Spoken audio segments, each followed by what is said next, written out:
Assalamualaikum warahmatullahi wabarakatuh.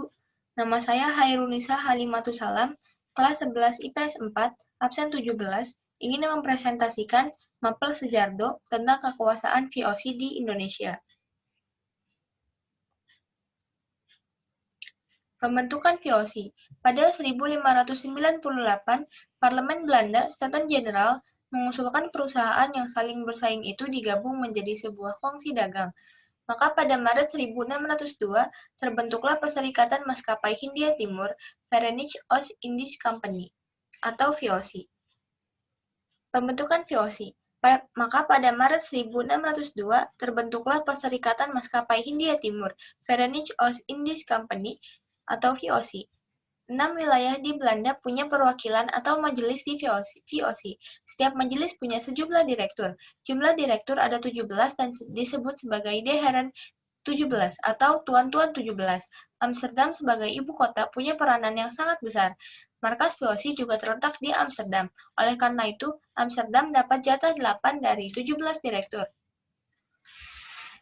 Hak oktroy dan gubernur.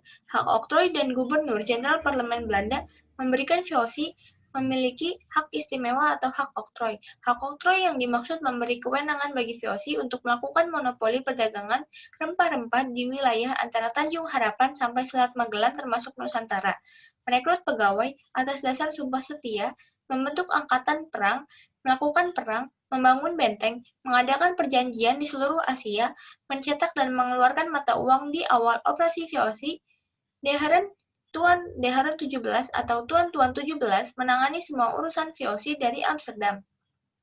Hak oktroy dan gubernur, tapi mereka segera sadar bahwa hal ini sulit dilaksanakan. Jarak tempuh Amsterdam ke Nusantara bisa memakan waktu 2 hingga 3 tahun. Di awal kedatangannya, VOC sibuk memerangi Portugis yang datang lebih dulu. Begitu juga perlawanan dari penduduk lokal. Agar bisa menangani urusan perdagangan dan ekspansi lebih baik lagi, maka pada tahun 1610 diciptakan jabatan Gubernur Jenderal. Gubernur Jenderal yang memerintah di Hindia dipilih oleh Dewan Hindia atau Raad van Indi. Gubernur Jenderal pertama adalah Pieter Both dari tahun 1602 sampai tahun 1614.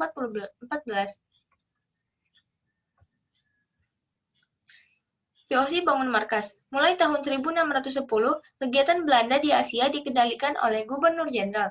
Di Nusantara, selama 3 masa kepemimpinan Gubernur Jenderal pertama, 1610 sampai 1619, VOC bermarkas di Ambon. Meski menjadi pusat rempah-rempah, Ambon tak masuk dalam jalur perdagangan Asia yang strategis. Maka untuk mendekatkan markas VOC dengan wilayah dagang lainnya, mulai dari Afrika sampai Jepang, VOC memindahkan pos perdagangannya ke Banten pada tahun 1610. VOC bangun markas. Di timur Banten, Pangeran Wijayakrama menyambut perdagangan VOC dan para pedagang dari belahan dunia lain. Gubernur Jenderal Pieter Both mengadakan perjanjian dengan Pangeran Wijayakrama untuk memanfaatkan Jayakarta dan pelabuhan Sunda Kelapanya. VOC membeli sebidang tanah seluas 50 kali 50 vendem. Satu vendemnya sama dengan 182 cm yang berlokasi di sebelah timur Muara Ciliwung. Tanah ini menjadi cikal bakal Batavia yang menjadi pusat kekuasaan VOC di Nusantara. Assalamualaikum, terima kasih. Assalamualaikum warahmatullahi wabarakatuh.